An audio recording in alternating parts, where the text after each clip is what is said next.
There are really two reasons that we focused on the term cults and political cults. One is, and I hope you'll be able to see this as we go through, is the term cults is analyzable. We can give it exact characteristics that can then be looked at 1, 2, 3, 4 according to a specific organization and activity as a kind of reference. Therefore, we can say, is this a cult according to those parameters? So that's number one.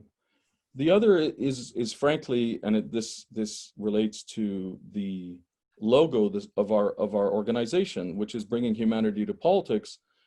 And this is because all of us, every single person here, is vulnerable to indoctrination. We can all be easily conditioned into thinking in certain ways without knowing it. We go on reflex, and in extremis, we can join cults. So the other reason is, again, to inculcate this notion that cult thinking is a risk. In fact, it might be a very high risk, not just a risk.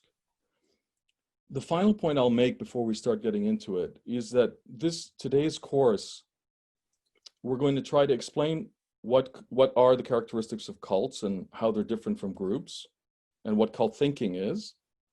Number two, I'll try to demonstrate cult behavior in politics, what I've experienced, and possibly even scenarios coming up.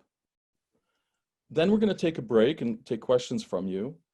And this is maybe the most important point. In a sense, this meeting will then hinge on a shift into human needs. And I think this is a critical point. The reason we're doing this is because cults hijack basic human needs.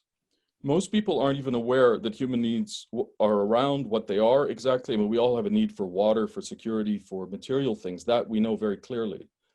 But we're really also focused on emotional needs, basic human motivations that make us live, that make us do things, and that without explicit knowledge of them can be hijacked, including through cults.